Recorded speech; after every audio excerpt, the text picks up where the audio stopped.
Hi friends, ಎಲ್ಲರಿಗೂ ಕೂಡ ನನ್ನ ಚಾನಲ್ಗೆ ಸ್ವಾಗತ. ಹೇಳ್ತಾ ಇಲ್ಲಿ ಬರ ಪರಿಹಾರ ಯಾವಾಗ ಬರುತ್ತೆ? ಕರ್ನಾಟಕ ರಾಜ್ಯದ ಎಲ್ಲ ರೈತರಿಗೂ ಕೂಡ ಒಂದು ಸಿಹಿ ಸುದ್ದಿ ಏನಂದರೆ, ಏಪ್ರಿಲ್ 29 ಒಳಗಡೆ, ಅಂದರೆ ಇದೇ ತಿಂಗಳು 29, ಇವತ್ತು 24, ಇನ್ನು 5 ದಿನದೊಳಗೆ ಕರ್ನಾಟಕ ರಾಜ್ಯದ ಪ್ರತಿಯೊಬ್ಬ ರೈತರಿಗೂ ಕೂಡ ಒಂದು ಭರ್ಜರಿ ಗುಡ್ ನ್ಯೂಸ್ ಸಿಗಲಿದೆ. ಏನಂದರೆ, ಏಪ್ರಿಲ್ 29 ಒಳಗಡೆ ಬರ ಪರಿಹಾರ ಹಣ ಬಿಡುಗಡೆ ಸೂಕ್ತ ಕ್ರಮ ಇಲ್ಲಿ ಕೈಗೊಳ್ಳಲಾಗ್ತಾ ಇದೆ. ಇಲ್ಲಿ ತನ್ನ ಪಾಲಿನ ಬರ ಪರಿಹಾರ ಕೊಡಿಸಬೇಕೆಂದು ಕೋರಿ ಕರ್ನಾಟಕ ಸರ್ಕಾರ ಸಲ್ಲಿಸಿದ ಅರ್ಜಿಯನ್ನು ಇಂದು ವಿಚಾರಣೆ ನಡೆಸಿದ ಕೋರ್ಟ್, ಒಕ್ಕೂಟ ವ್ಯವಸ್ಥೆಯಲ್ಲಿ ರಾಜ್ಯ ಕೇಂದ್ರ ಸರ್ಕಾರಗಳು ಸೌಹಾರ್ದತೆಯನ್ನು ಕಾಪಾಡಿಕೊಳ್ಳಬೇಕೆಂದು ಇಲ್ಲಿ ಕಿವಿ ಮಾತು ಹೇಳಿದೆ. ಬರ ಪರಿಹಾರ ಬಿಡುಗಡೆ ವಿಚಾರಣೆಗೆ ಸಂಬಂಧಿಸಿದಂತೆ ಈ ವಾರದಲ್ಲಿ ಸೂಕ್ತ ನಿರ್ಧಾರ ಕೈಗೊಳ್ಳಲಾಗ್ತಾ ಇದೆ ಎಂದು ಕೇಂದ್ರ ಸರ್ಕಾರದ ಒಂದು ಪರ ವಕೀಲ attorney general R Venkataramani supreme ಕೋರ್ಟ್ಗೆ ಹೇಳ್ತಾ ಇದ್ದಾರೆ. ಕರ್ನಾಟಕ ಭೀಕರ ಬರಗಾಲ ಪರಿಸ್ಥಿತಿಯನ್ನು ಎದುರಿಸ್ತಾ ಇದೆ. 2020 ಖಾರಿಫ್ ಋತುವಿನಲ್ಲಿ 236 ತಾಲೂಕುಗಳ ಪೈಕಿ 223 ತಾಲೂಕುಗಳನ್ನು ಬರಪೀಡಿತ ಎಂದು ಘೋಷಿಸಲಾಗಿದೆ. 196 ತಾಲೂಕುಗಳನ್ನು ತೀವ್ರ ಬರ ಪೀಡಿತ ಎಂದು ಹಾಗೂ ಉಳಿದ 27 ತಾಲೂಕುಗಳನ್ನು ಮಧ್ಯಮ ಪೀಡಿತ ಎಂದು ಇಲ್ಲಿ ಗುರುತಿಸಲಾಗ್ತಾ ಇದೆ.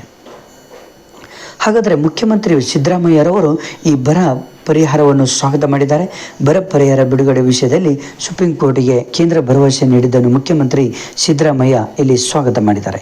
ಈ ಕುರಿತು ಎಕ್ಸ್ನಲ್ಲಿ ಮಾಹಿತಿ ನೀಡಿದ ಮುಖ್ಯಮಂತ್ರಿ ಸಿದ್ದರಾಮಯ್ಯ, ಬರ ಪರಿಹಾರ ವಿಳಂಬ ವಿಚಾರದಲ್ಲಿ ಸುಪ್ರೀಂ ಕೋರ್ಟ್ ಮಧ್ಯಸ್ಥಿಕೆಗೆ ಧನ್ಯವಾದ ಹೇಳಿದ್ದಾರೆ.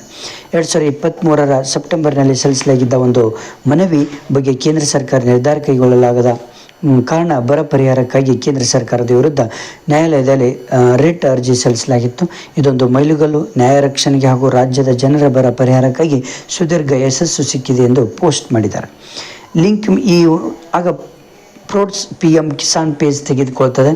ಅಲ್ಲಿ ನಿಮ್ಮ ಜಿಲ್ಲೆ ಆಯ್ಕೆ ಮಾಡಿಕೊಳ್ಬೇಕು, ನಂತರ ನಿಮ್ಮ ತಾಲೂಕು ಆಯ್ಕೆ ಮಾಡಿಕೊಳ್ಬೇಕು. ಹಾಗಾದರೆ ಈ ಬರ ಪರಿಹಾರ ಒಂದು ಸಕ್ಸಸ್ಫುಲ್ ಆದರೆ ನಿಮ್ಮ ಹೆಸರುಗಳನ್ನು ಹೇಗೆ ನೀವು ನೋಡ್ಕೊಳ್ಬೇಕು ಅಂದರೆ, ಮೊಟ್ಟ ಮೊದಲು ನೀವು ಪ್ರೋಟ್ಸ್ PM ಕಿಸಾನ್ ಪೇಜ್ ತೆಗೆದುಕೊಳ್ತದೆ. ಅಲ್ಲಿ ನಿಮ್ಮ ಜಿಲ್ಲೆ ಆಯ್ಕೆ ಮಾಡ್ಕೊಳ್ಬೇಕಾಗತ್ತೆ. ನಂತರ ನಿಮ್ಮ ತಾಲೂಕು ಆಯ್ಕೆ ಮಾಡ್ಕೊಳ್ಬೇಕು, ಹೋಬಳಿ ಆಯ್ಕೆ ಮಾಡ್ಕೊಳ್ಬೇಕು. ನಂತರ ನಿಮ್ಮ ಗ್ರಾಮ ಆಯ್ಕೆ ಮಾಡಿಕೊಂಡಾಗ ಅಲ್ಲಿ ವೀಕ್ಷಿಸಬೇಕಾದ್ರೆ ಕ್ಲಿಕ್ ಮಾಡಿ ಬರಗಾಲ ಪರಿಹಾರ ಪಡೆಯುವಂತಹ ಒಂದು ಪಟ್ಟಿ ಓಪನ್ ಆಗ್ತದೆ. ಅದರ ಒಳಗಡೆ ನಿಮ್ಮ ಹೆಸರನ್ನು ನೀವು ನೋಡ್ಕೊಳ್ಬೇಕಾಗತ್ತೆ. ನೋಡಿ, ಮೋಸ್ಟ್ ಇಂಪಾರ್ಟೆಂಟ್, ಕಿಸಾನ್ ಪೇಜ್ ತೆಗೆದುಕೊಳ್ಳ ನಂತರ ಫೈಂಡ್ ದ ಡೀಟೇಲ್ಸ್ ಕೆಳಗಡೆ ನಿಮ್ಮ ಆಧಾರ್ ಕಾರ್ಡನ್ನು ನಮೂದಿಸಬೇಕಾಗುತ್ತೆ. ನಂತರ ಸರ್ಚ್ ಮೇಲೆ ಕ್ಲಿಕ್ ಮಾಡಬೇಕು. ಆಗ ನಿಮ್ಮ ಹೆಸರಿಗೆ ಫ್ರೂಟ್ಸ್ ID ಆಗಿದ್ದರೆ ಕಾಣಿಸ್ತದೆ. ನಿಮ್ಮ ಹೆಸರಿಗೆ ಫ್ರೂಟ್ಸ್ ID ಇದ್ದರೆ ಮಾತ್ರ ನಿಮಗೆ ಬರ ಪರಿಹಾರ ಹಣ ಜಮೆ ಆಗ್ತದೆ. ಒಂದು ವೇಳೆ ನಿಮ್ಮ ಹೆಸರಿಗೆ ಫ್ರೂಟ್ಸ್ ID ಇಲ್ಲದಿದ್ದರೆ ಕೂಡಲೇ ಫ್ರೂಟ್ಸ್ ID ನೀವು ಮಾಡಿಸ್ಕೊಳ್ಬೇಕಾಗತ್ತೆ. ನೀವು ಈಗಲೇ ಫ್ರೂಟ್ಸ್ ID ಇದೆಯೋ ಇಲ್ಲ ಅನ್ನೋದು ನೋಡಿ ನಿಮ್ಮ ಫ್ರೆಂಡ್ಸಿಗೆ ಕೂಡ ಶೇರ್ ಮಾಡಿ, ಇದನ್ನು ಮಾಹಿತಿ ಹಂಚಿ. ಹಾಗೆ ನನ್ನ ಒಂದು ಚಾನಲನ್ನು ಸಬ್ಸ್ಕ್ರೈಬ್ ಮಾಡಿ. Okay, thank you friends.